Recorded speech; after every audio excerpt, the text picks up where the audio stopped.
All right, good afternoon, East Hampton ARB. We're live on 22. We're streaming to YouTube. You are being recorded, and the phone lines are not open for this meeting. You may begin. Thank you very much, Matt. Welcome to the February 13th, 2025 meeting of the Architecture Review Board of the Town of East Hampton. We have 12 applications before us tonight on the agenda. We welcome our two new members, Susan McGregor-Scott to my left, who is a full-time member, and Clara Schiavone, who is an alternate, and Clara's over there with Will on the desk, who is an alternate and who will step in when a board member is absent or when a board member recuses himself or herself due to a conflict. There is one application tonight where Clara will be joining us, and Chris will be stepping off because of our client relationship. We are canceling our February 27th meeting as two board members will be on vacation, and Julie, our secretary, will be just returning from vacation. We don't usually do this, but as of noon today, there are only a few applications on the agenda after tonight, and so our next meeting will be March 13th. As Julie leaves for her vacation tomorrow, she'll be gone about 10 days. She's returning February 24th. Any paperwork generated by tonight's meeting will be processed by her when she returns on February 24th. May I have a motion to approve the minutes of our last meeting, which was January 23rd? So moved. All in favor? Aye. Aye. So passed. I have one additional item we are adding to the agenda tonight, which I will try and explain to you briefly.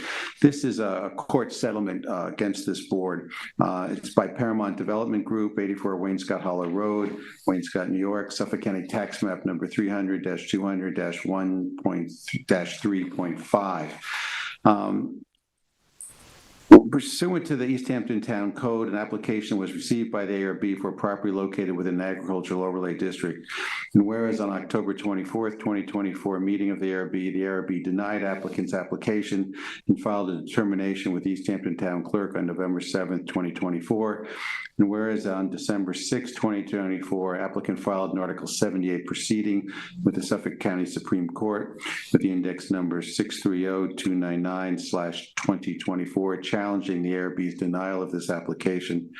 And whereas on January 21st, 2025, the Honorable Paul M. Hensley, Justice of Supreme Court, issued a final ruling on the Article 78 proceeding order that the ARB's denial be reversed and directing the ARB to grant the applicant's application. And whereas the Architecture Review Board is complying with the judicial order and issuing approval now, therefore, I would like to make a motion. I would like to have a motion to approve this resolution that I just read. Second, Diane, all in favor? Aye. Aye. So passed. Our first order of business tonight is in the Historic District. It's Bluff Road Associates, 320 Bluff Road, Amagansett, Suffolk County Tax Map number 300-190-2-21. Chris, this is yours. 1 second, Chris and Chip. I do have 3 people in the waiting room. Julie said one person was coming in. Should I let all 3 in? Or, yeah. Sure. Yeah. Okay. Thank you.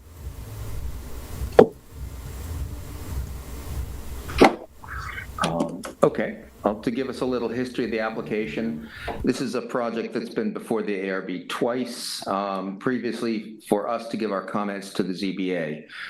So it wasn't formally made as an application yet. This is the formal application. The ZBA has approved the project with its variances and required special permits. So the application is now officially back with us for ARB approval. After our first meeting with the design team, the architects made some modifications to the house design based on the board's comments, which we board felt addressed the comments. The current full application materials present further modifications that I would say are minor. Chimney tops are now louvered rather than solid. Amounts of solid wall surface and slat louvers over windows have been tweaked a little bit. Couple of smaller window openings modified. Overall, it's very much the same project that the board has seen before, and which was passed over to the ZBA with the ARB's favorable comments. Further, the presentation that we were given from the architects for the proposed changes as a kind of a then and now presentation is extremely clear, and it's thorough, and it's very much appreciated.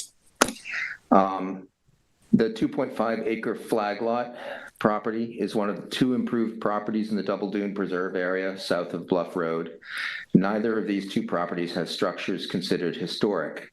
However, the Double Dune Preserve is included in the Bluff Road Historic District, and therefore any application requiring a building permit comes before us for review. The property has limited as of right redevelopment potential due to pretty severe coastal, environmental, and zoning setback requirements. The subject property is a unique property in that it definitely falls under ARB review using standards and criteria outlined in the code and general standards for historic landmarks and historic districts, but more specifically in sections of Appendix B of the zoning code, the Bluff Road Historic District Guidelines. And this property is specifically called out, which is kind of rare for the code.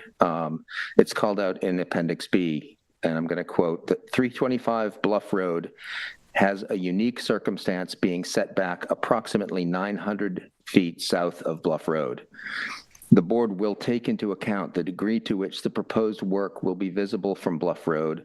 Priority would be given to the compatibility of the most visible features of the proposed work. So we have a pretty clear parameter set forth in the code. The code also offers specific guidance for non-historic properties, of which this is one, that fall within the district. And again, I'll quote, the intent of review of these non-historic houses is to see that any changes do not detract from the setting of a historic house and do not diminish the character of the historic district. And then in section C, because most work on a non-historic house in the district would have little or no effect on the historic district, these guidelines attempt to make the process as streamlined as possible. So hopefully we're streamlined more than we would with a historic structure in the district.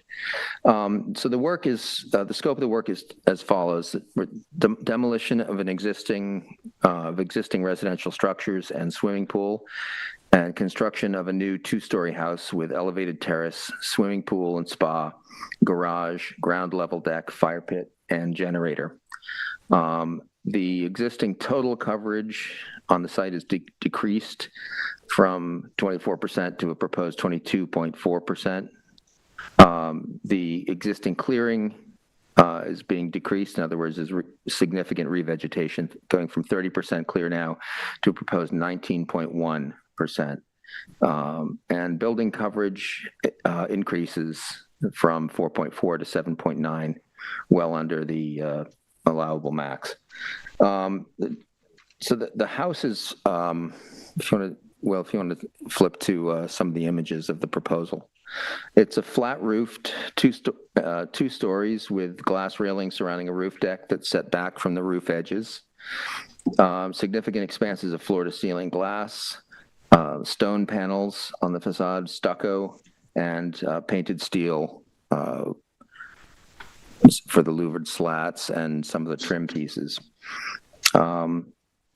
Built out to the allowable pyramid and or setback limits on the north and the west side, constrained by FEMA flood zone designation line, crest of bluff or dune setback line, federal coastal erosion hazard setback line, and 100-foot and 150-foot wetland setbacks stemming from 2 flagged wetlands north of the property. So it's really hemmed in. The submitted exterior lighting plans show recessed downlights and exterior soffits, and they show a decrease from what we originally saw. And path and step lighting is also subtle and low level. These fixtures are in the application.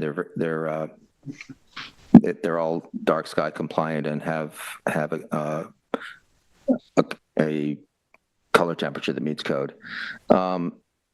So where does this all put us with this application? And we have a developed existing property surrounded by undeveloped dune preserve. You have a first choice of this huge double dune preserve area to, you might say, well, gee, let's just demolish what's there, restore the dune and make this all, undeveloped preserved dune area. But, the town did not buy the property, and I don't think somebody's going to pay for that with, as an option. So, of course, you can have another choice, which might be a traditional pitched roof, two-story house out in the distant view across the dune landscape with its tall pitched roof up there. But in lieu of that, what we have is a proposal that moves the new house back and down behind the front dune and stays as low as possible given its 2 stories. Further, the light buff stone color, rather than harking back to the palette of the historic cottages that are over 900 feet away, seeks to blend more with the sand of the dunes. Overall, I would say that when you combine the new siding, the massing, the materials of the proposed house with the topographic and vegetative restoration work that this development requires, which is completely, restoring the dune that the existing house is built into, it becomes a net win environmentally for the town and the double dune area of the Bluff Historic District to see, this existing house, which is fairly nondescript, traditional shingle, shallow pitch roof, that, have that house that's cut into the dune removed and the dune restored and replanted.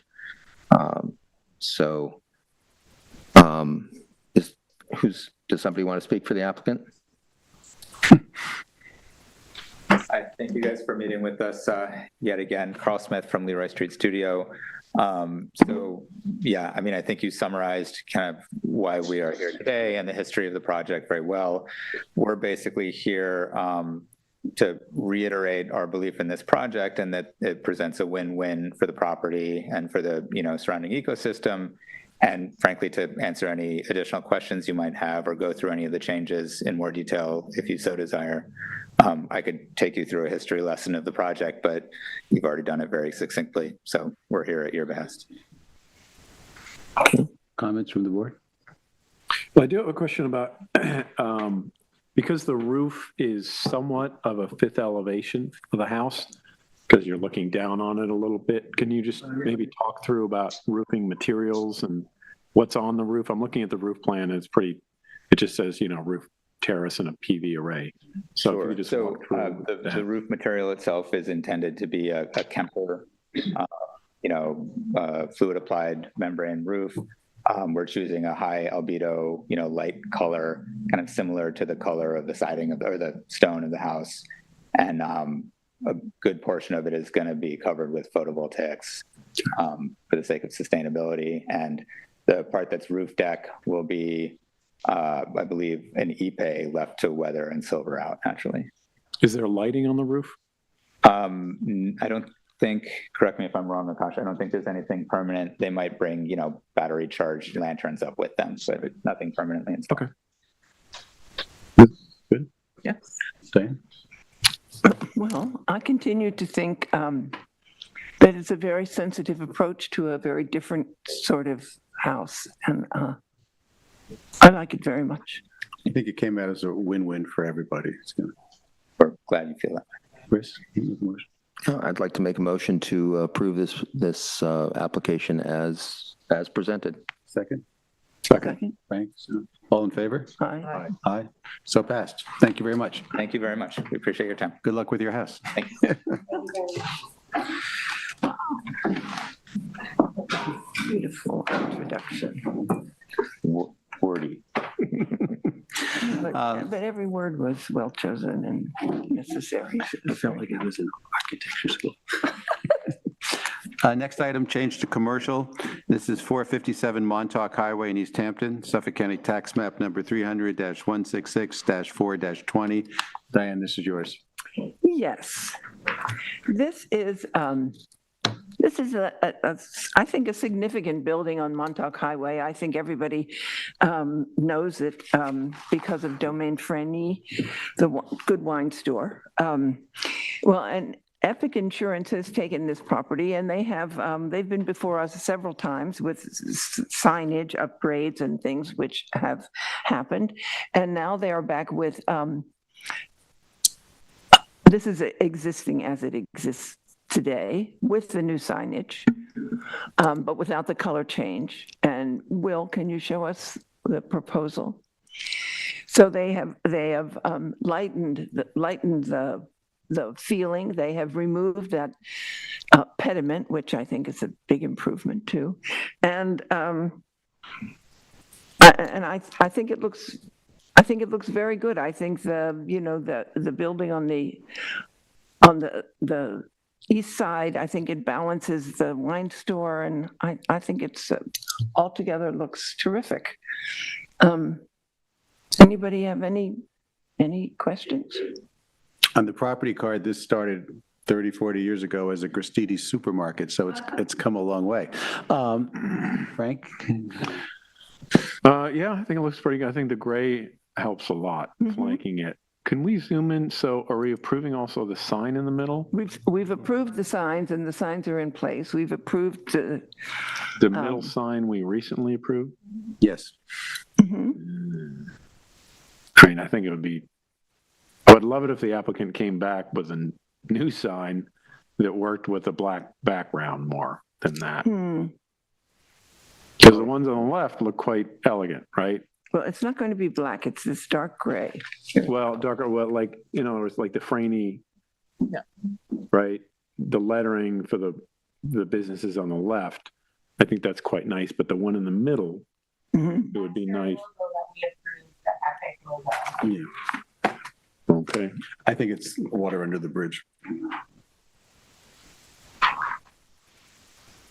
It's quite discreet. It looks, in situ, it looks very, very nice. It's bluer there than it appears.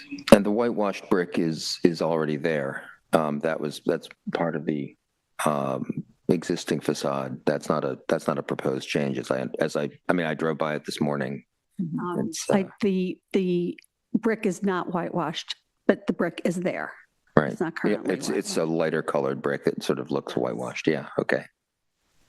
And the Epic sign, that banner, that space is blue to match the Epic color, as Julia pointed out. And the domain Franny has black behind it, or a dark color. Please identify yourself. I'm sorry, I am Barbara Ross, and I work for Epic Brokers, and I work with Len Sosha, who's a partner of Presswick Management. Okay, thank you. Comments, Chris?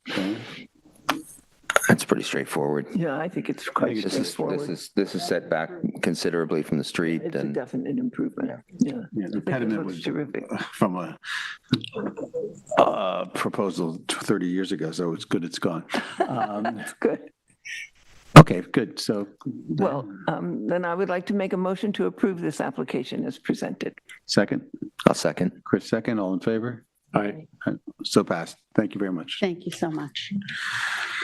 Still in change to commercial, Maidstone Acres, Suffolk County Tax Map number 300-38-4-1 and 2. This is 28 Maidstone Park Road in Springs. Chris, this is yours. Okay. This is a second review of an application for the mixed-use commercial property that sits between Maidstone Park Road and Richardson Avenue, just before the entrance to the Maidstone Park in Springs. In the last meeting, we gave comments and feedback to the applicant and deemed the application incomplete due to some inaccuracies and omissions in the site plan. We understood the complicated situation with the retaining wall and the guardrail fence that was as a requirement for the septic system that's in that open area behind that wall, and asked for we requested stucco and paint colors for those elements. We asked that all existing lighting be noted on the plan, that the awning and the entrance cover noted on the site plan be removed, since the applicant no longer wishes to proceed with that work. The applicant has done all that we asked in the site plan. If you want to move to that, to the new site plan, Will. They provided a cut sheet for the solar downlights that are on the Maidstone Park Lane fence frontage, and they've given us a color, which is a Mohawk stucco color called Harbor Mist, and a Benjamin Moore paint color, very artistically titled White, for the fence. So, I mean, checking over, is this the old one, Will? If you look at that note on the right-hand side, not the survey, but yeah. Right, let me see. I believe, yeah, that's the newer one, yeah. I believe that's the newer one. I can't read it from here. But since we reviewed the details of the project last time, and the applicants have complied with our requests, it's a pretty straightforward application. Unless you want to go through some of the details again. Questions? Frank, Susan? I have no objection. Diane? I think we're good. Yeah, it's pretty administrative. So I guess I'd like to make a motion to approve the application as submitted. Second. All in favor? Aye. So passed. Okay. Anything you'd like to say, sir? I would thank the board very much. I appreciate the commentary, and like we said, we submitted everything, so thank you very much. Okay, you turned it around very quickly. Thank you, and done deal. Thank you. And I'm going to thank Ms. Hakala for her assistance, No. helping me turn this around as quickly as we did. Great. Thank you very much. I thank the members of the board. You bet. Have a good night. You too. Moving on to fences, walls, gates, and berms. This is Suffolk County Tax Map number 300-156-1-6.44. This is 10 Rolling Woods Court in Wainscott. This is mine. Lori, I see you're here, so that's great. Okay, terrific. So this is an application to remove a patchwork of existing deer fencing in the rear yard of this 9/10 of an acre property in a subdivision off Route 114 just below Swamp Road. The original resolution by this board dates back to November 2009 and approved a 7 feet 6-inch deer fence in the rear yard. This is a new application given that 16 years have passed since the original resolution. The house is now under major construction and renovation, and the existing deer fence and the existing deer fence and the location at the proposed new deer fence is a jumble of all sorts of things in the back of this house. Given that it's under construction, it's somewhat understandable. It's mostly plastic-coated chicken wire, which is not a very good deer fence because animals can get caught in it, but it's temporary. The deer fencing as it exists encloses almost all of the backyard and the house on either side, and then cuts into the house on the sides of the house, not in the front yard. An existing gate, next picture. The existing gate is to the left of the front of the house and is not on the survey, so we need to sort of address that. Lori, maybe you could fill us in a little bit more. On the gate? Now, on the fencing, because it appears to us, and we've looked at this a lot, that the pink is new fencing. You're planning on replacing the old fencing. Correct. On the back and on the right side, but on the left side, you're going to leave the existing fencing? No, it's all going to match. It'll all be the same material of the fencing, which will meet the code, but they're keeping the location. This is existing location. When we first came in, we came in with this. Yep. And when reading the former Yep. decision, they had given them a little leniency with 50%, but we didn't want to push the boundaries of that. So we thought if we kept this line at least, it would be closer to the 50%. And is that the existing fence that's staying, or you're putting up new fencing there? I don't know what material this fence is right now. It's a mishmash. Plastic thing? Yeah, It'll all be changed. Okay, because it's, okay, that's fine.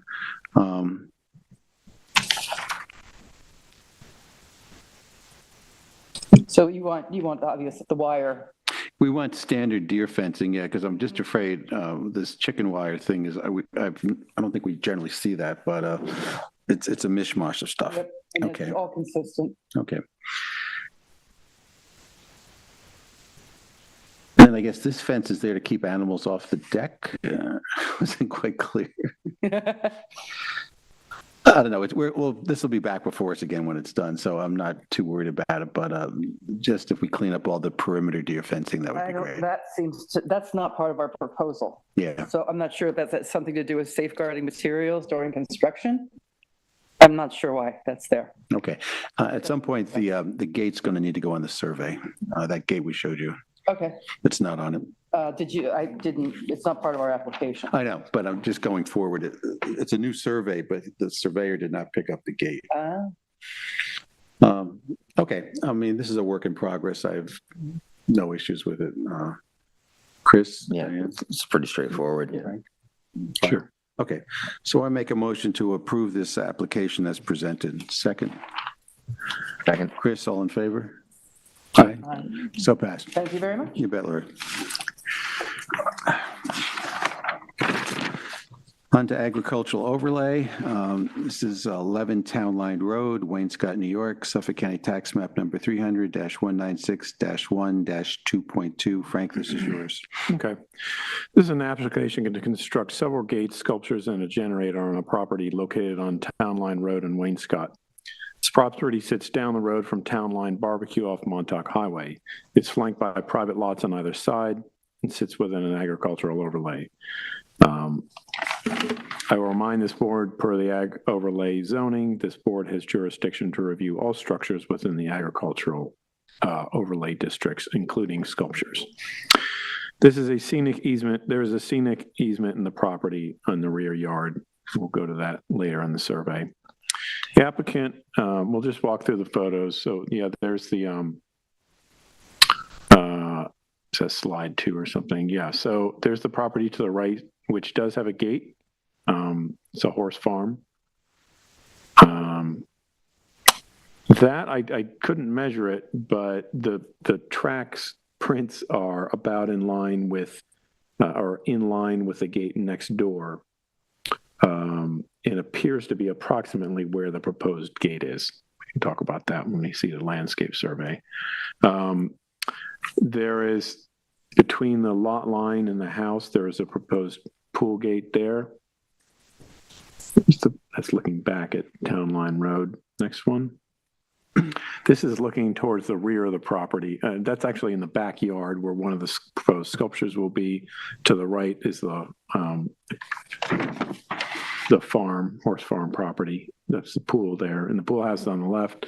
And then that's just pivoted to the right, just to show you what is there. It's just a field. Next one. And that is also looking south. The house is back to the right. This is looking at, there is a scenic easement, and not quite before this. So the scenic easement doesn't encompass this entire field. It encompasses probably about half of it. There is a proposed sculpture going kind of in the middle of this yard. We'll see it in the survey. Okay.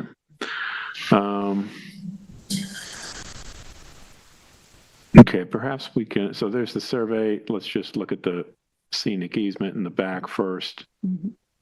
Right.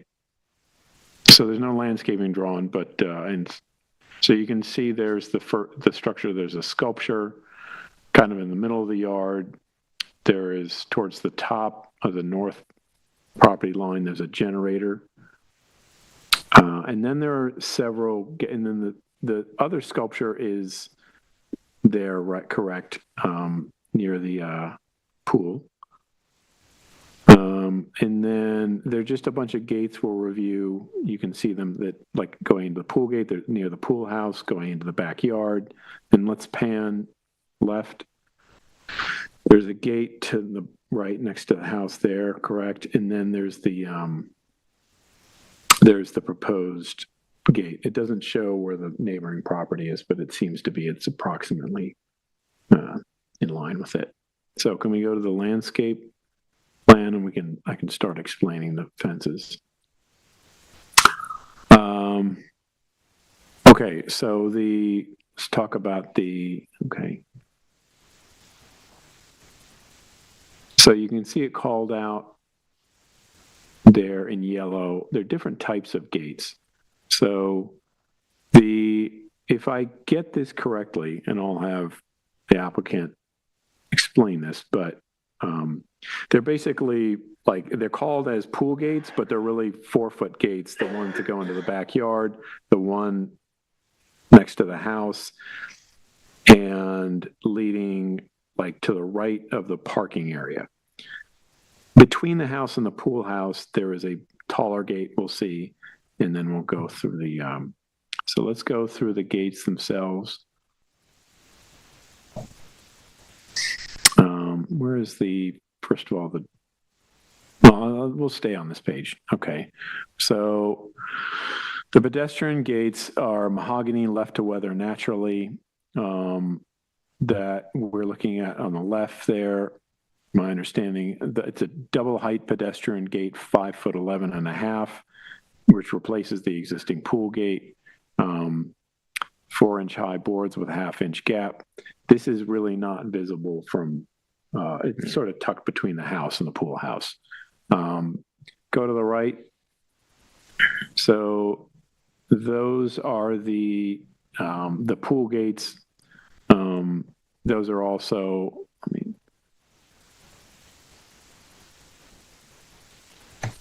I'm just wondering about the material. It's I don't know if it's mahogany or cedar.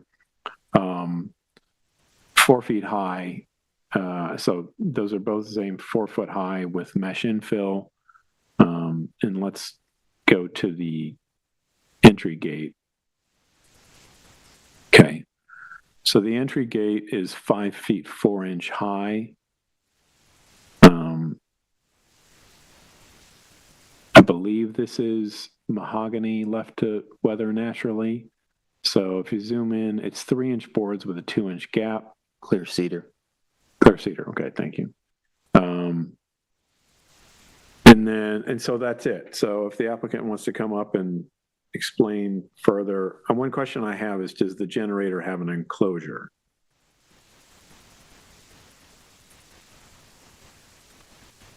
And is there any fencing that we're approving here? Hello. Hello. Hi. Good to see some of you again. Congrats on those new positions. I'm Jimmy Frank at 11 Town, the owner of 11 Town Line Road. Next to me is Matt Horvath, who's with LaGuardia Landscaping. And I think that if there's technical questions on the materials and whatever, Matt's going to be in best position to answer that. Okay. So if there's anything more that I could add, safety is a paramount concern to us. Certainly with the gates, right now we sort of have temporary gates. So I want to get gates approved. The front gate, it's not so much, the front gate is important to us as we're near Town Line Barbecue and people tend to turn around on the street in front of us. And otherwise, I think that we try to be compliant and, build a good fence and gates. With your new driveway gate, I know that they hug both sides of the road when there's a lot of activity at the barbecue. Is there room for cars to pull in and turn around? Because they will. Well, it's a double-edged sword for us because you don't want the gate to be too close to the road and then the car to be sticking halfway out. Right. So I think we have a car and a half length. Yeah, there's a dimension on the plan there. Okay, so people will turn around there safely. But they won't be coming, they won't be driving into my house. Exactly. Keep them at bay. You want to turn around, it's okay. I think there's going to be plenty of room to pull in and turn around. Okay. Yeah. And you've got room to wait Back for the gates to open while you're parked completely off the road, which is as it should be. Yeah. Yes, it is. On Could we show the image of the driveway gate? I just want to get the board's thoughts about like the spacing of the boards. I mean, seems pretty straightforward and simple to me. Should it be more transparent? It's pretty transparent. I don't have. We have 50, 3-inch I think it's boards and 50% slats in open air. What I like about it is that it's set back behind plantings and inset so that, it's just It's really not a pedestrian way there. It's really a drive-by view that you'll get as a glancing view. And having it set back behind the landscape is really, it's not part of the streetscape immediately. A big factor in the design too was the transparency. A lot of cars do turn in with headlights at night from town lines. So, trying to keep this, Jimmy doesn't want to be looking at that obviously every night. I can understand that. Yeah, I get it. Do we know anything about the sculptures, like the size or their visibility from the road? So that's another question. Is I haven't seen any documentation on the sculptures. Technically, we have, Yeah, I know that. Julia called us and mentioned, is there any additional information? There's a neighborhood artist, and I found him, this is a new home but I used to live on the other side of town, of Wainscott on Town Line Road. And when you come back to Sag Harbor, Merchants Path, there's a 10 or 12 or 15 acre piece of property with metal sculptures on it. And I drove by it for 30 years. If you ever drive through Bridge Hampton, some of the stores have his metal sculptures in front of them, including Armin and Judy's Bistro. Yes. His name is Hans van de Bovenkamp. Yeah. He's a world-renowned artist. We pulled into his place one day when we were thinking about our house, and wanted to see what was really going on there. And we ended up becoming good friends. And Hans is now in his 80s, and he's thinking about creating a sculpture park and donating it to the town and creating an artist in residence kind of thing in the Wainscott area. So there's, and they've elected me to be part of the board. I've shown great interest over the years with what Hans has done. I have some literature on Hans himself and what his sculptures look like. There's two sculptures that I can show you that we're thinking about, but in talking with Hans and being part of his long-term plan, I think eventually we were thinking, and it depends on how you guys react, that we may be changing sculptures, keeping the same size and dimensions, but changing it with other product to show off what he's doing, just to be part of that. I don't know if you want to see some of. yeah, love to see. He's a very unusual resident here. Yeah, I think everybody knows him. So when you say they'll be changing, you mean when you invite people into your home I think over the privately? years that I plan on living there, my next 30 years, that my goal would be to swap out sculptures with with what he's doing on his artist in residence compound. But these cannot be seen by the public from the road? No. No. Okay. I just wonder, how do we approve something that we don't have, right, it's it's called out as a structure, but we don't, how do you document that, right? And I don't know, and I do understand you may want to change it and rotating the exhibit. It's just, I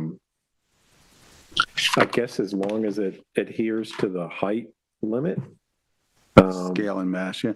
And illumination too. Is it going to be on a base of a? So it's not going to be a permanent structure, and that's sort of we one of the things that we think about is it part of your the purview to come out and talk about our sculptures. But apparently it is, and it's a structure. That's all. Yeah. But it's funny thing because it's not really a permanent structure, right? It's like if I put up, and I don't know, a basketball court, is that that has to get approved. So if it doesn't blow over in the wind, it's a permanent This structure. is not blowing over in the wind. They're roughly, and we have some dimensions, and I'll show you what I'm thinking if you have, So we can put on a resolution, sculptures that may be changed periodically. Never to go as higher than 8 foot high, or whatever the dimensions are Okay, set. so these are two that we fell in love with? Oh, so these are contenders? Yes. Okay. One is a heart that rotates around with the wind, made of metal, made of red. And the other is a little more of what he's traditionally known for, which is his yin and yang kind of metal sculpture. I mean, do we in a resolution put a maximum width of the sculpture? I mean, I'm just saying, because if you sell the property, this comes with the property. So someone could put a sculpture, I'm just saying, like, someone could change this I part. would be comfortable if we use these dimensions when these sculptures aren't monstrous. I wasn't looking for, to make I wanted to support him. I loved his work. I think in my field, it's not going to be in your face kind of thing, size-wise. So we have dimensions, and I'm comfortable with the dimensions. If, we want to say that not to exceed this kind of dimension. So these dimensions? Yes. I'm also curious about like material, like if somebody else came after you and wanted to put up a neon sculpture. How do we protect ourselves against that when we're not talking about specific sculpture? They would get a violation. Understand from our board, not you specifically, but what comes with the property. Yeah. Because it's not just a temporary So thing. these are all metal, right? All metal. So a metal sculpture not to exceed these dimensions and a metal sculpture not to I'd be exceed. very happy with that. And can we, like, do we want to give some leeway for width and dimensions? Little. But I think for future purposes, you should give a little cushion. Because, you may want to put one in and say, oh, well, it That's exceeds a foot wider and a foot shorter or 3 a foot feet. taller. Just make them 15, get it like 15 feet or something on either. Okay, so we could add a foot. That would be perfect. Right? Yeah, okay. Okay. I mean, in the scheme of what we look at, this is pretty benign. Yeah. Okay. I'm glad to hear that. These are lit with, I believe, 2 fixtures that are down low on the ground, Yes, little spots. yes. Everything is dark sky compliant. My backyard, which backs up to this horse farm, is wide open sky, and looking at the night sky is, something we enjoy and want to keep.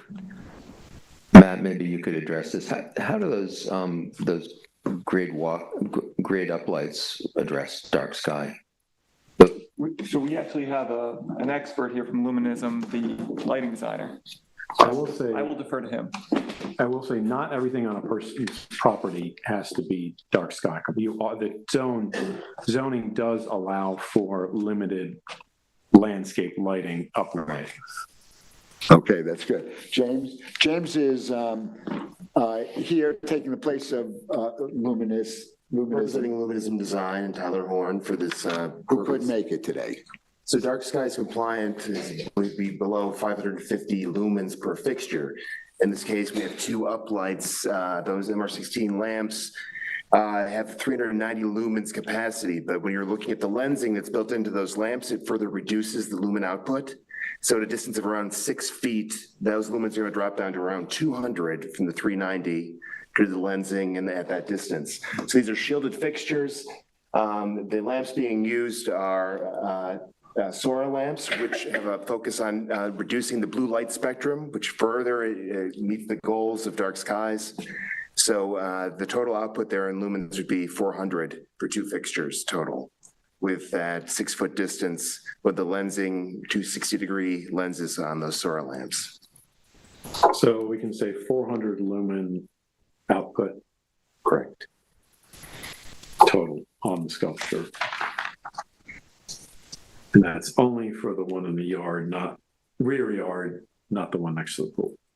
The other sculpture could be lit with downlights because there are trees in that area, which again, solves the issue there. Again, those lamps would be, even have a greater reduction due to the distance to the sculpture from the light source versus these uplights closer to the one in the meadow. Right. Coming from the trees, they would go down to 54 lumens at 15 feet with a 36-degree spread on one of these MR16 lamps. It needs to be on like a solar clock.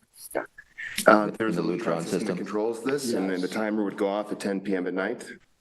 It's planned, and then there's an override switch as well, so all that would be managed. I mean, it's a pretty exciting lighting plan, actually, with the trees that are there, some, plane trees, it's pretty impressive. Well,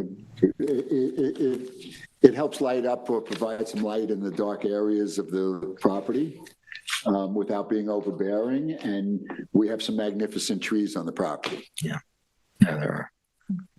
I'm ready to make a motion. Sure. So we're good. What about the generator? You okay with that? Oh, no, I'm not ready. So, thank you for reminding me. So talk about generator. Why is there no enclosure around it? That's a great question. I think we enclosed it with landscaping, Matt. Yeah, currently it's proposed to have privet hedgeroom, live in a privet hedgeroom. No fencing around it. I love that, a privet hedgeroom. I love it. It's the simplest maze ever. Does it have to have a fence or? No. Well, from an acoustic standpoint of view, they need to meet the acoustic guidelines. It's not our role to judge if it meets it. However, it is a structure and we have purview of how it's seen. So, I would either advocate that, because again, thinking about if you sell this house, it comes with the property as a right. So we could either require it be screened with evergreen arborvitae hedge or something like that, or that it has to be enclosed with a natural fence. So it's got to be enclosed with something, in my view. Well, we plan on closing it, but not a sound baffling. But I don't know if there's really a sound baffling enclosure that works. It's up to you. It's not within our role to, our preference would be that, but it's your responsibility for meeting the code for acoustics. I think the generator does. Yep. But it is our role in terms of what's visible from neighboring properties. Right. So I don't know how the board feels about preference for screening it, because I would like to see some sort of requirement for screening it. Either a hedge or require some sort of a fence around it. Well, I think if you have a hedge and a fence, the back side of the hedge doesn't grow because it's no light, so it hits the stockade fence usually.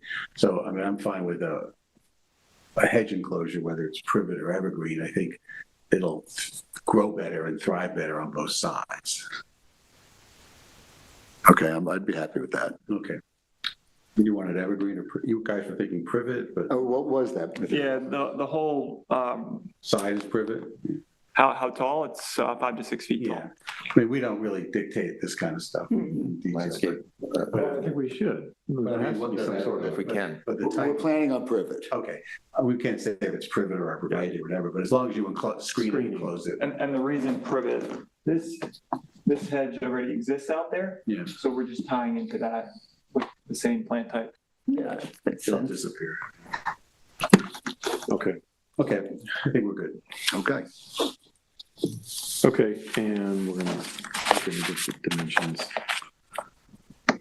Okay, so I'd like to make a motion to approve the application on the following conditions: that the exterior lighting on the sculpture in the rear yard is not to exceed 400 lumens total output, that the generator will be screened on all sides with vegetative screening, and the dimensions, the sculptures are not to each exceed 8 feet in height, and the width will be 12 inches on either side at the largest sculpture submitted to us. How's that? Okay. Do I have a second? Second, all in favor? Aye. So passed. Thank you. Okay. I'll give this to Julie. Last item under agricultural overlay, this is, Two more. Oh, I'm up next. oh, there's two more, there's one more. This is Ron Franklin modification. Oh, got it. Okay, two more. Item number 6, this is 65 Beach Lane, Wayne-Scott, New York, Suffolk County Tax Map number 300-200-3-40.1. Frank, this is yours also. Okay. This is an application to modify some upper deck guardrails for a proposed house on Beach Lane in Wayne-Scott. This lot sits within an agricultural overlay. This board previously approved construction of a new single-family home on this lot. This change comes to us because the applicant states on the application that the East Hampton Town Building Department requested the changes. Apparently, the zoning code requires glass guardrails that are at least 25 feet above grade. This will require changing the guardrail there's a topmost deck. There's not a third floor of this interior third floor of this house, but there is basically like a third floor deck outside. So it appears the applicant has decided to change all the guardrails on the upper decks to glass. These decks face the rear of the lot and would be visible from behind the house from agricultural fields. Though it appears there will be vegetative screening around the rear of the property. The applicant also requested a change in the rear pergola to remove the vertical rain screen or privacy wall on the south side at the pergola. The applicant states they were told by the building department this is necessary to comply with the zoning code. I don't have any objections to the proposed changes here, but if the applicant wants to come up and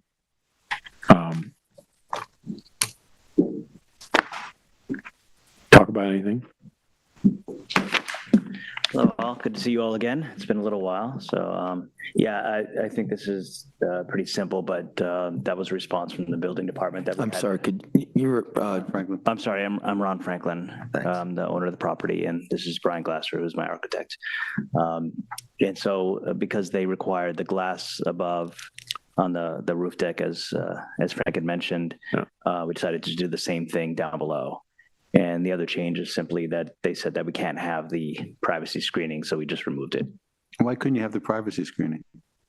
I don't know why, actually. We don't know why either. We don't know why either. It didn't make much sense to me, but hey, they're in charge. Yeah. When will you start building this wonderful house? Any year now. Sooner. I mean, life has happened and a lot of things went on, so we kind of delayed. I was hoping to start actually this spring. Yeah. Currently, I think I'm hoping to start by fall. Okay. It's sooner rather than later, but yeah. It's been a long time. Things got in the way, but okay. I feel like I was just here not that long ago. Yeah. It's been almost 2 years. Okay. I don't have any objections to it. Objections at all. Objections or comments? It's great. I like the glass railings. Yeah, I think it looks much better, yeah. I do too. I just worried about, I mean, there's additional cost obviously for glass, and I was more worried about just the cleaning and taking care of it. So, but I do realize, I think the cable railings, you have to constantly tighten. So there's probably some benefits to this anyway, so. Other kids that are being off not yours as much, but yeah. Climbing, they say climbing up the rail. That's true too, with young kids. I think you'll be happy. Yes. My son is probably the guilty one. That would be his bedroom, so. Okay. That's it. All set. Okay. I'd like to make a motion to approve the application as presented. Second. Favor, second, all in favor, aye. Aye. So passed. Thank you very much. Yes. So we're now moving to the last in agricultural overlay. This is 60 Beach Lane in Wayne-Scott, Suffolk County Tax Number 300-200-2-15. Chris will recuse himself as a client conflict, and Clara will sit in. And Diane, this is yours. Yes. Excellent. Yes, well, this is a very interesting project that has been before us a few times, and this is for a modification that involves the screened sunken porch, referred to on the survey as a screened patio, is proposed to be moved 10 feet to the west west from its previously approved location. Now, of course, moving it 10 feet to the west means moving it 10 feet closer to the pond. And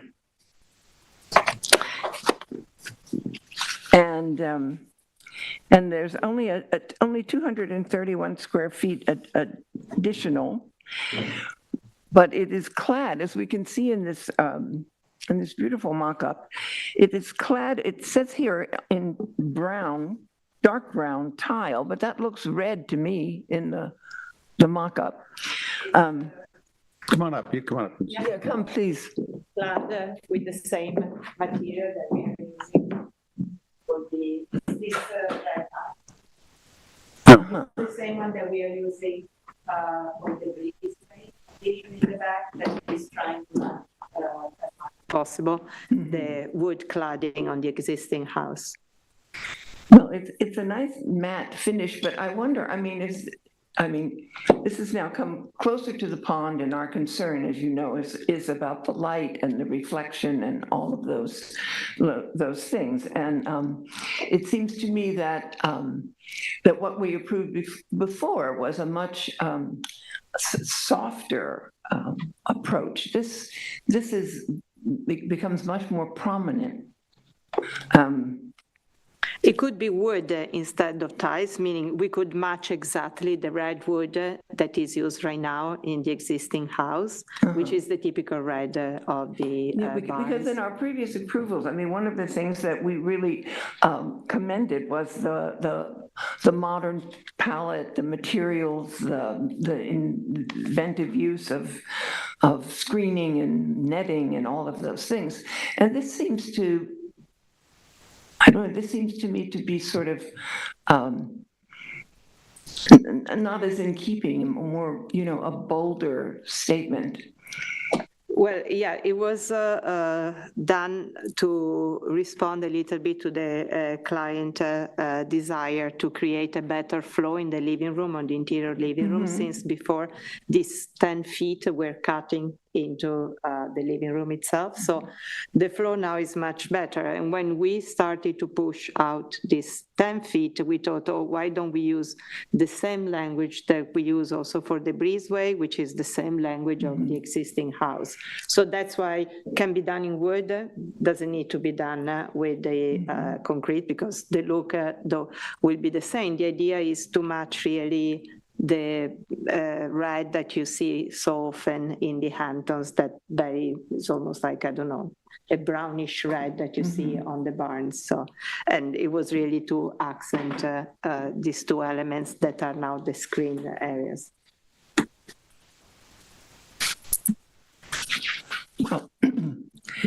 Well, I'd like some comments from Frank, who was a very big proponent of this project. And Clara, how did you see it? Well, one thing I will note is that, just for the record, it does appear that this proposed screen porch addition, at least the one on the south side there, is not any close. It's either very close or is no closer to the property line than that other point, right? So it does, I realize it does sort of encroach further into it, but from a distance or a property line, it's not further than what we've approved. That's true. So just to clarify, this is screen, all right? This is not glass, right? Oh, it's screen. It's just a mosquito net. I mean, it seems that the discussion about this is the issue is the color, it sounds like, right? I mean, it is, the approach has changed with the addition of this tile and the color, and I think it's because it was so muted and it was so soft that because the pond is not very wide, and the neighbors are everything is very visible one side of the pond to the other, and it just seemed to be such a harmonious approach before, and this seems more stark, right? Is it actually black? Is the frame black? No, it's this dark red. It's too bad that I don't have, it's like the typical red that you see in a lot of the barns in the Hamptons.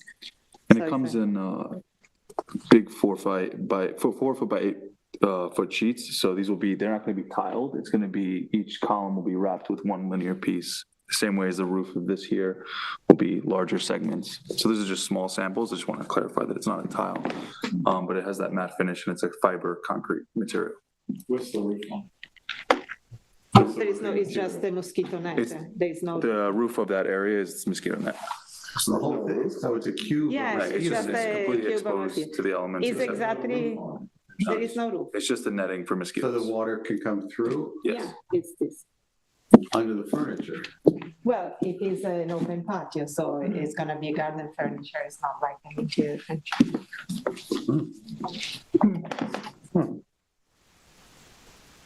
So it's really like we try to repeat the same pattern of those columns. Yeah. We kept that also in front of this. And there is really like these 10 feet that are protruding out so that in the floor plan inside, the living room now is more consistent. The flow between the upper and the sunken living room is more cohesive. So that was the move that we made. And we suggested, as I said, to use, it can be wood if that helps, then it would be really this one. But we were proposing painted with the color that usually some of the barns use in the Hamptons.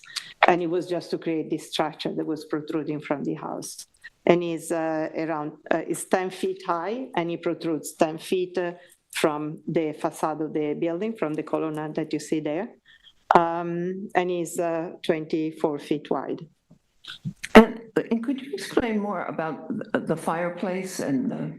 Yes, so it's, you will see it now here in the rendering, it's darker, but it's the element that is... Behind this column on the inside of the wall.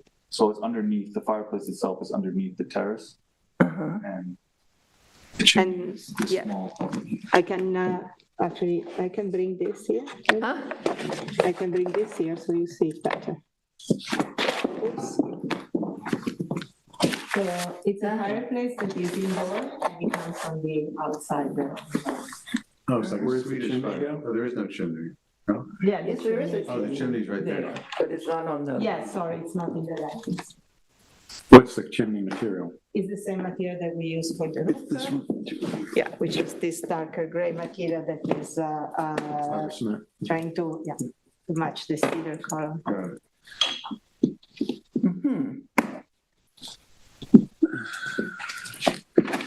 What does everyone else think about that color? I do feel it's inconsistent with the way it looked before. I mean, I understand the utility of it. You need And I to speak in the understand why you're microphone. tying it back to the front house, but it's not what you see from the back house. Right. Yeah, these colors were so soft and sort of natural, and I just don't like the way it glares out at us. Yeah, I mean, somehow the actual material, I mean, the way it's, when I first saw it as a drawing, it's very, very in your face. And then see the model where it looks sort of, bright red. Probably the color is,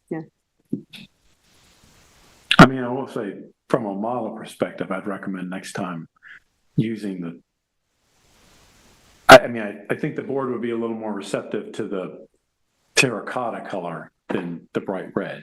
yeah, it's not supposed to be bright red. We were trying to match as much as possible the terracotta. Okay. Anyway, yes, it is it's not, we don't want to do something red, absolutely not. It's supposed to be, that sort of dark terracotta color. Even in here, it doesn't look like that. But you would consider doing it in this with wood, or?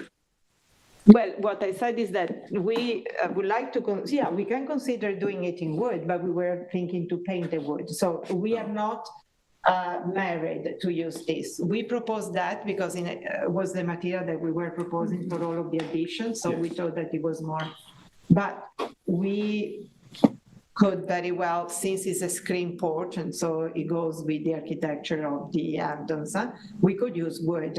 We would have liked to sort of give that sort of red color that we see on the barns facade, just to, because now it's sticking out from the rest of the house, basically. But yeah.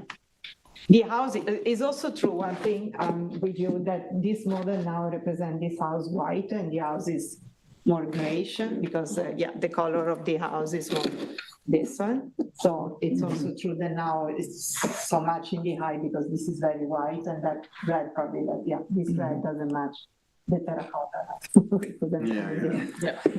And what's the width of the, in plan, what we're looking at? The 24 by 10 and by 10 high. Not a very large thing. Oh, no. No, it's 237 feet. It's not very large. Size of a living room. So 24 feet is, Well, so this material, this particular material,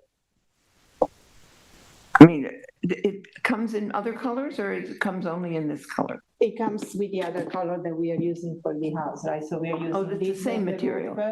And this one is on the walls. And that one is on the breezeway that is in the back, that is connecting the two houses. But as I said, we can very well use the wood for this structure.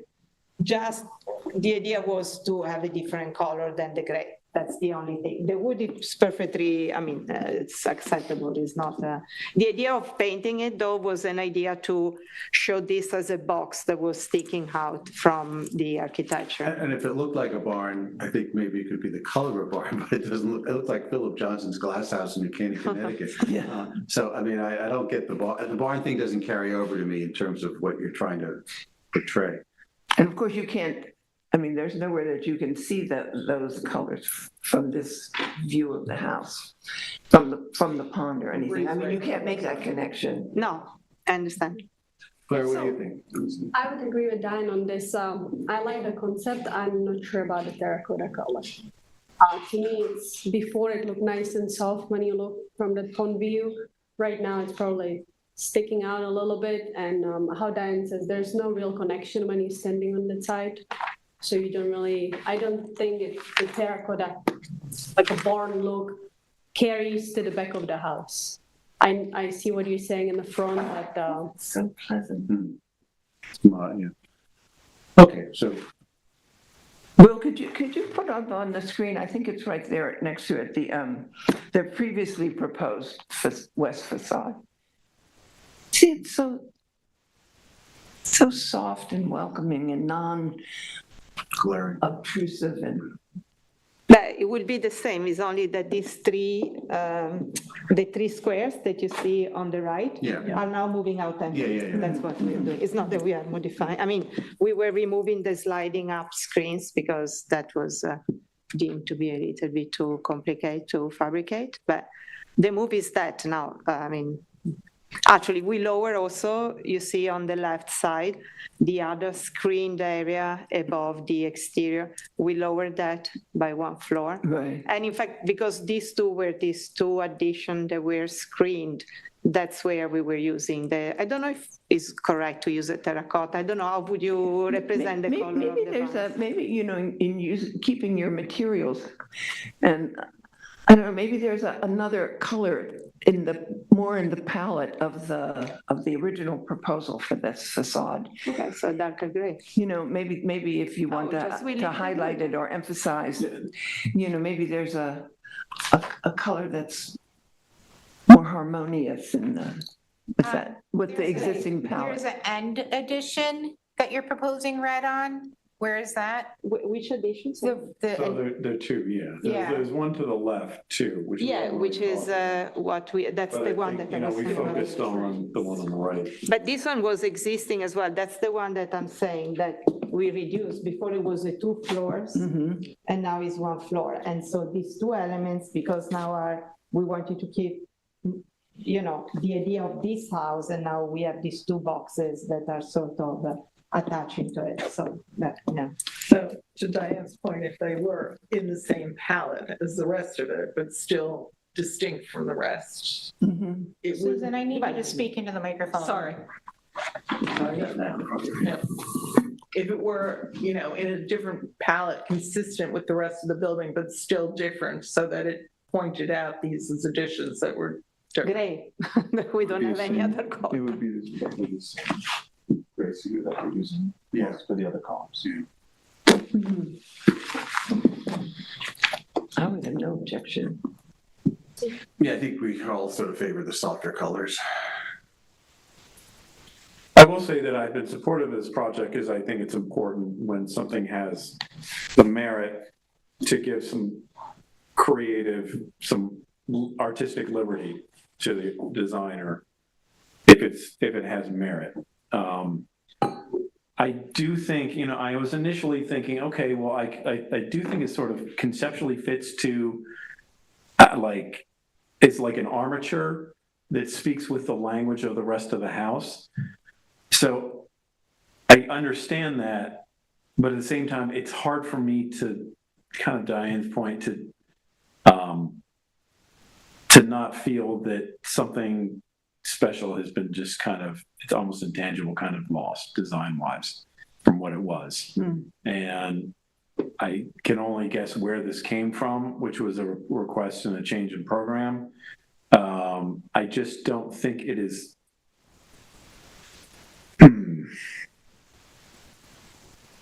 It's hard for me to, I mean, frankly, I'm torn between giving artistic liberty to this and also sadly saying, what you had conceptually is pretty strong, but this is not, I mean, from an ARB member, if I'm not going to approve this, it's because it's not working contextually with what we previously approved. But you don't approve the color, or you don't approve the structure coming out of the house?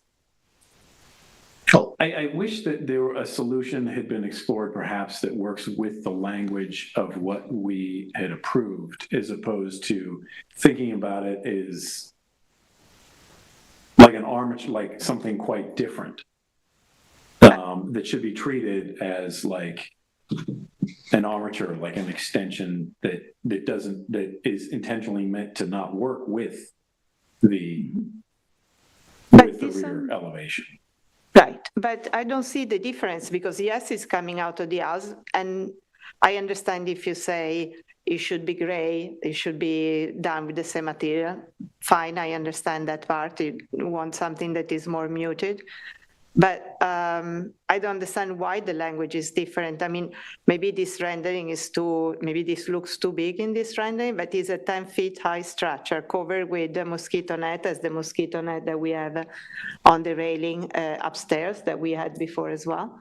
And so, and it's, as I said, it's 10 feet protruding. We keep the same columns spacing as the one that is on the rest of the house. So it's not that we are coming out with something so harsh. I mean, harsh could be the color, fine, we can do it gray, but I don't think why it's not, I mean, the language is pretty much the same. I mean, it's like, the client is really, she really wants this bigger space attached to her living room.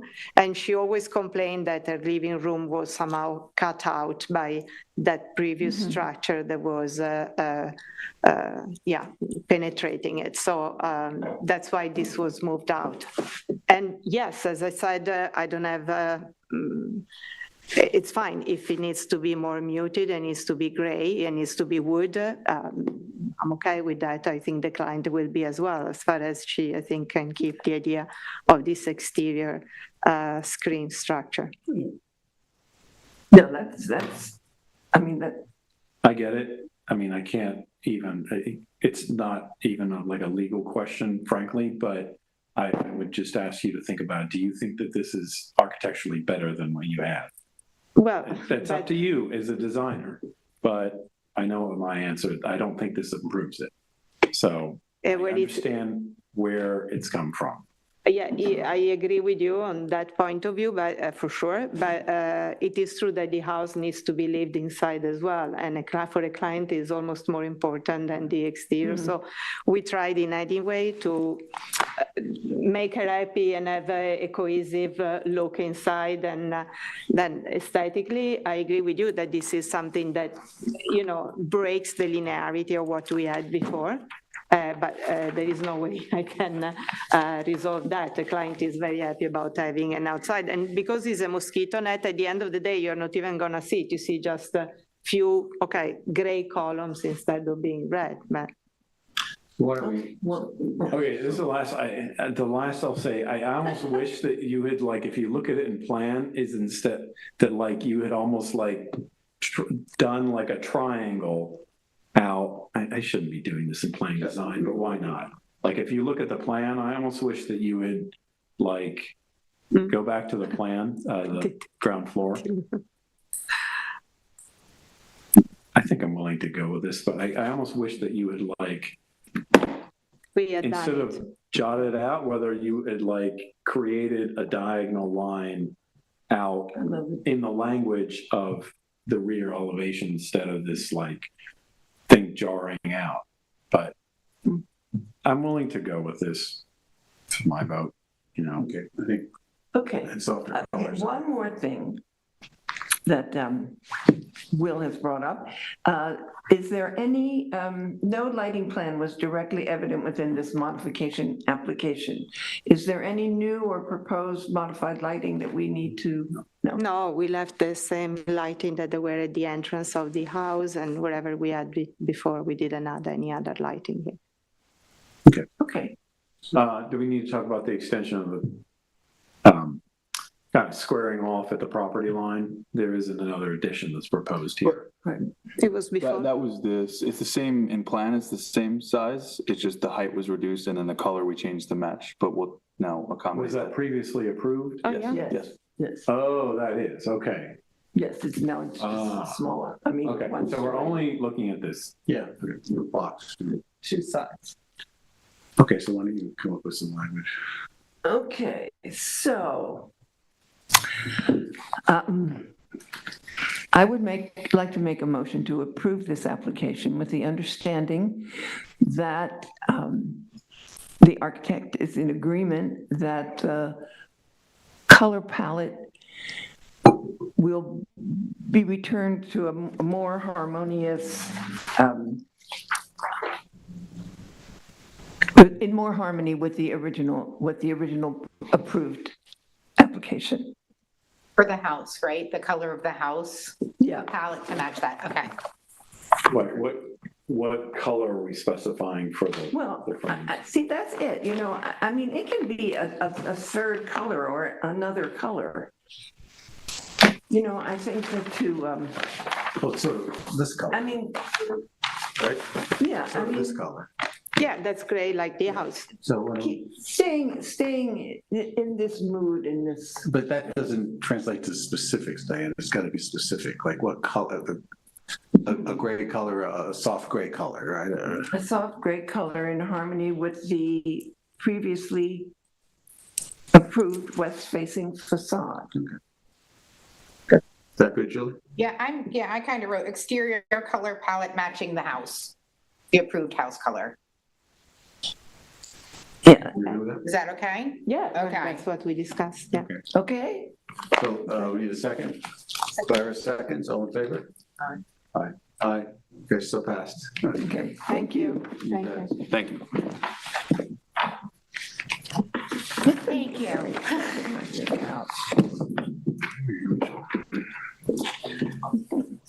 Okay, Chris, you're back. Clara, thank you so much. We're on to certificate of occupancy inspections. This is 2 Great Oak Way, East Hampton, Suffolk County Tax Map number 300-55-7-3.16. This is mine. Mr. Deeb, after I finish, you're welcome to come up to the podium. Okay, so this is an application to move forward towards a C of O for the installation of wire mesh deer fencing between 6 foot 6 inches and 7 feet high, enclosing about half of this 1.9 acre property in the subdivision near the entrance to Cedar Point Park on the opposite side of the road.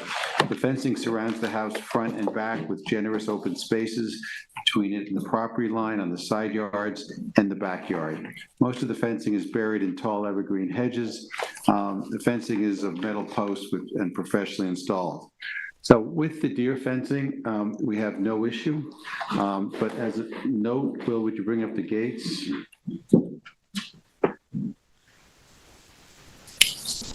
The property is entered through these gates, which are wooden gates on wooden posts, and there are stone piers in front of them with lighting. So I'm just going to go over this for the benefit of the applicant. So not part of this resolution approval are a pair of driveway gates measuring 6 feet 4 inches high on wooden posts measuring 6 feet 10 inches high with additional stone posts 4 feet 4 inches high with lanterns on top of the post. The lanterns are not dark sky compliant. The reason I'm concerned about these gates is this is a remarkable neighborhood of very few gates. On this exact road, there are only 3 sets of gates, including this one. One is 4 feet tall, and there's a significant gate across from the applicant, which we'll ask the building department to look at. I do not see this board ever approving the height of these gates, Mr. Adib. So I'd like to tell you, you should lower them, or else the building department will go out and have a discussion with you that will end in a violation. I think the gates need to be lowered as they're made out of wood and they're sort of in chunks. It would be easy to lower these gates in the post. And the question is, what should they be lowered to? Well, I mean, sorry, can we approve a gate? No, we're not going to approve the gate. We're just trying to give him some guidelines. Oh, okay. And anything over 4 foot is going to need a building permit anyway for the building department.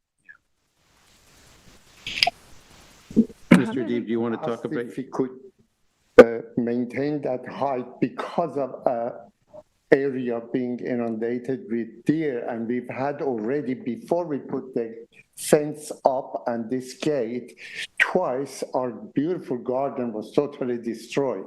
And as a result, we ended up putting per the specification for the deer fence, exactly, in fact, lower than what the city has done next to us. City has developed a very nice area for deer preservation to determine the effect of deer in that area with a 9-foot fence and a 9-foot gate and so on. And we are within a walking distance from the same. But you asked us to move the fence. You said, you told us to move the fence. And you did. And we did. And the fence, the deer fencing is fine. We're approving that. The fence is no longer visible and so on. But gate is attached to the fence and is part of the same structure. If we remove or change the size of the gate by 3 inches, that is bothering everybody. It seems being 6 foot 3 inches. And no, Mr. Adib, it's 6 foot 4 inches, and the posts are 6 feet 10 inches. Eliminates the necessity. Well, the deer can jump. The deer will jump over this gate, and they'll jump over any lower gate if they want to. It's a lot less than if it was 4 foot.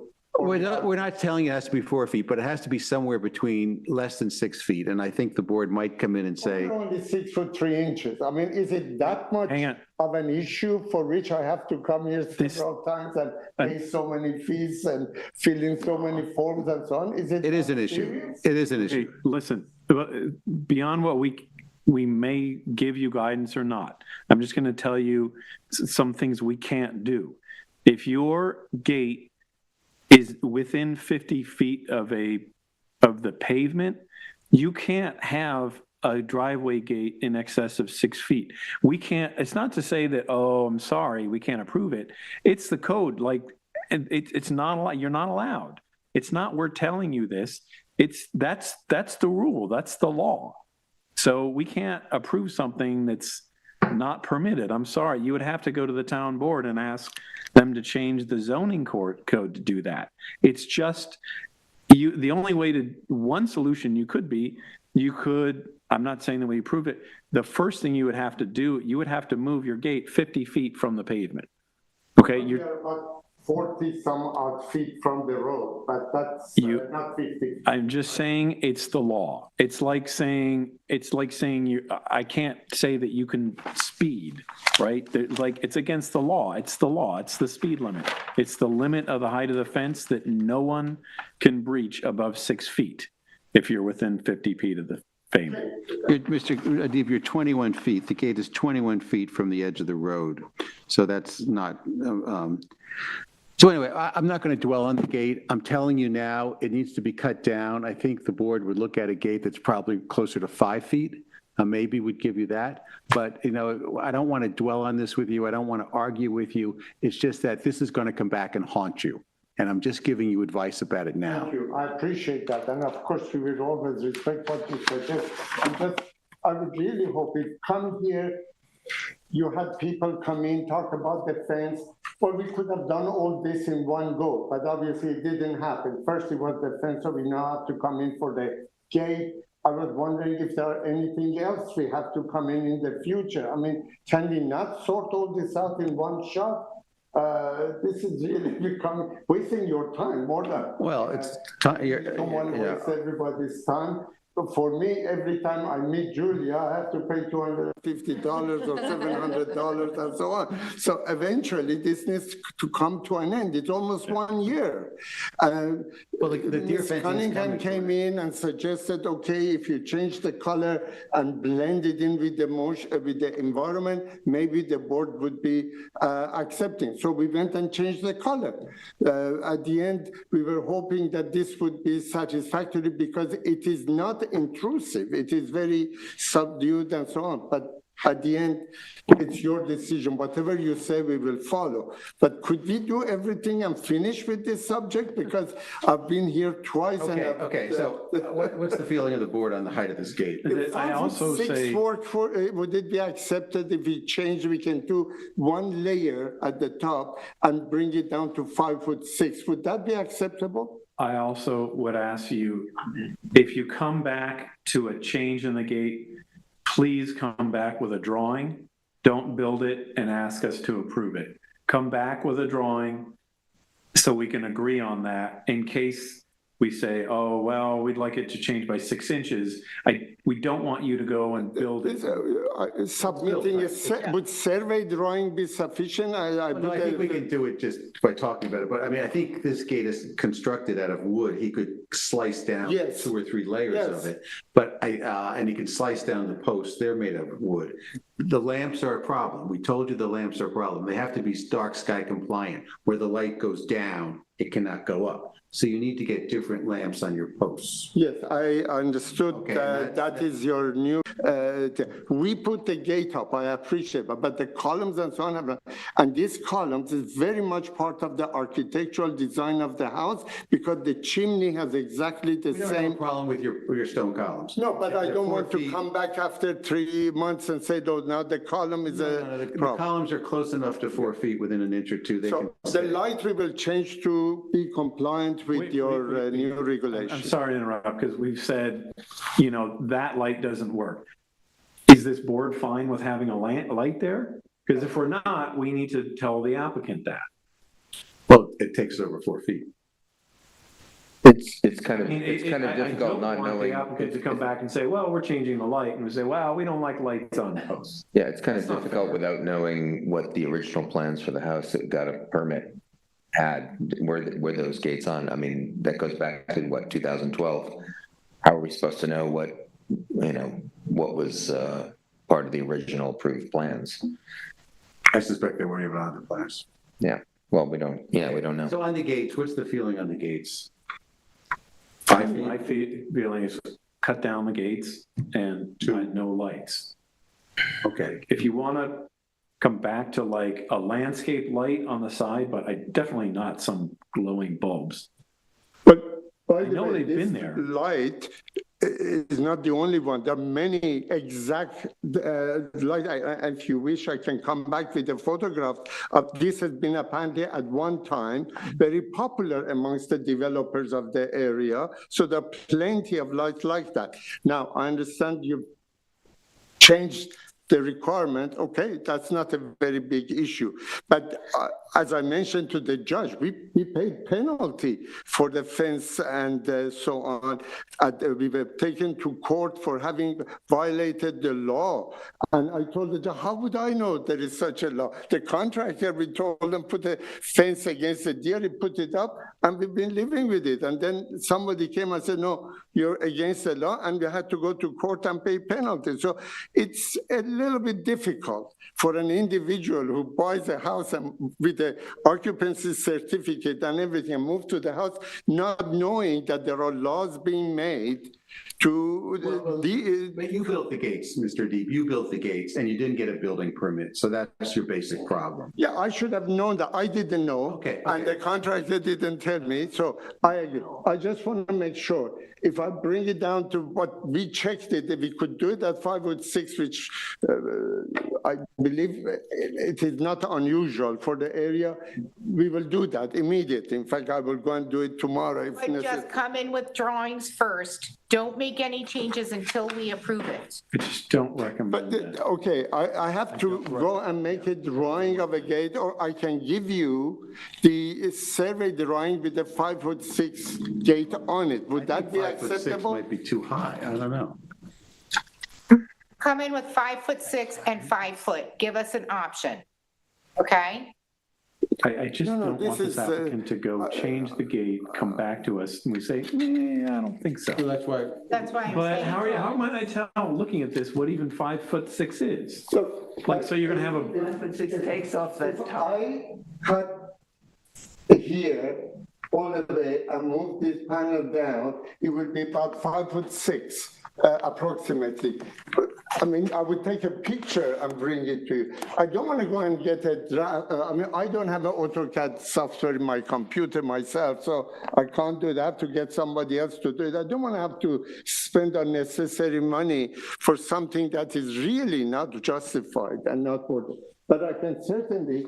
I'm sorry. Everybody who wants a gate over 4 feet has to have a drawing done for the building department to get a permit. I suspect the building department would require a drawing anyway for a permit application. So, okay. I think the cleanest thing to tell you is take the lights off. Just take the lights off altogether. Because they're. Those lights, by the way, are not on except late at night. They come in on an automatic. It's the height of the stone piers and the lights. I would just take the lights off altogether and come back to us with a proposal on a lower gate. Just a drawing of a lower gate.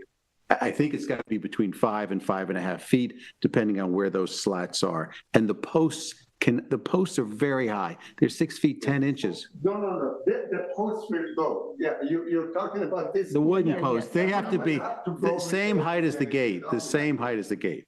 Okay, so come back to us with a proposal. Yeah, but you need a drawing, that's what you're saying, is that right? I think if you take this photograph, even if you give us a freehand drawing, Yes. we're not saying you have to hire a professional, but a freehand drawing with actual dimensions that show. Sure, I'll do that. That's okay. The height and width. that, or what you can do. But you're talking about the light to be up. I mean, the bulb could be out, but there's no need to take the whole light off the column.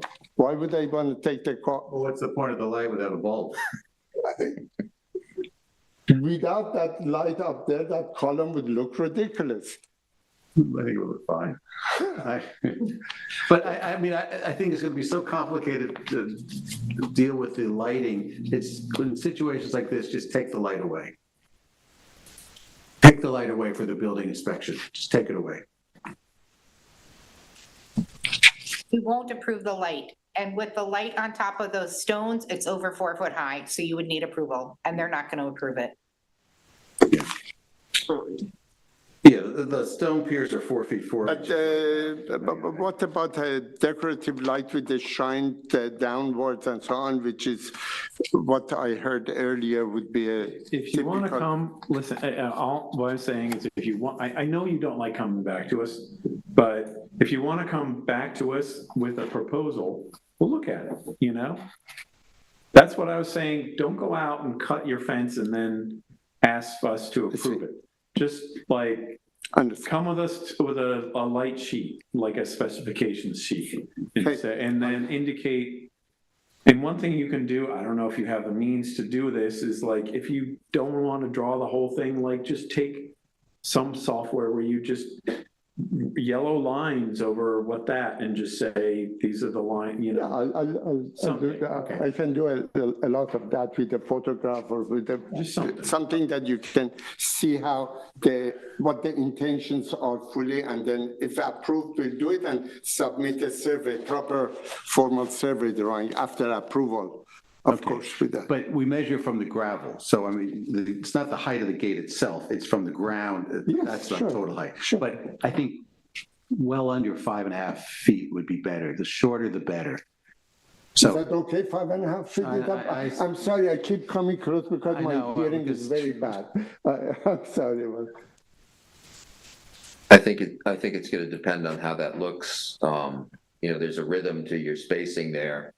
I don't know where those dimensions are going to fall. So why don't you take a look at it and judge where you think you want it to be, and try to keep it in that ballpark. Sure. Okay, but we are going to pass your deer fence tonight, okay? Because that's what we're really here to talk about. Okay. Thank you very much. So I'd make Julia, I'll be sending those to you then, right? Yes. Okay. Thank you very much. Okay, so I make a motion to approve this application for improved deer fencing as submitted. Second. All in favor? Aye. Okay. Thank you, Mr. Adib. Under certificate of occupancy, this is 374 Main Street, Narragansett. Thank you. Suffolk County Tax Map number 300-171-5-4. This is also mine. This is this lovely house on Main Street, Narragansett, on the south side. This is an application to move towards a C of O for a modest rear addition to a 19th century house on the south side of Main Street near Meeting House Lane.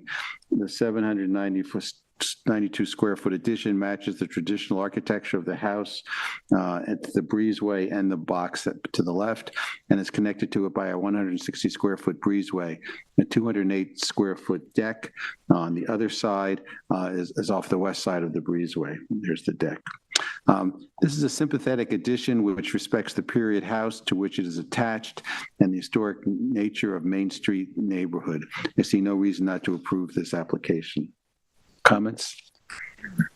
Okay. Well, hang on. Is it ready for a CO? Because I see house wrap on the. Well, we don't know why there's house wrap on those boards. We don't know what that is. I mean, I think it's something you peel off. And I mean, let's state it in the house wrap is, you know, on the condition that the house wrap is removed. What those are called? We're instructing the fascia building boards on the deck. Yeah. they're also, the building inspector is also going to call out the lack of handrail. I mean, okay. I make a motion to approve this application. Not at all. I make a motion to approve this application for a request for a certificate of occupancy, barring that the riser boards on the deck get the decals removed from them. Instruct staff to notify the building department that this is ready for a CFO. I have a second? Second. All in favor? Aye. So passed. Still under C of O, 72 Davis Drive, Montauk, New York, Suffolk County Tax Number 300-67-1-35.1. Diane, this is yours. Yes. You want to show a few pictures to remind people? This is about,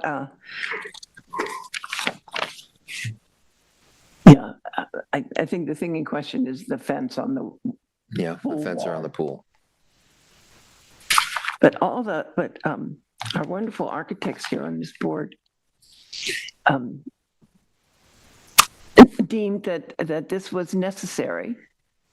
That fence. Yeah. That this was necessary and that there is no problem. So, and again, there's no visibility from the street or from any angle. So, and the people are very nice. So unless there's any objection, I would like to make a motion to approve this application for a certificate of occupancy and to instruct staff to notify the building department that it is ready for a certificate of occupancy. Second? Second. Chris, all in favor? Aye. So passed. Moving along, still under C of O.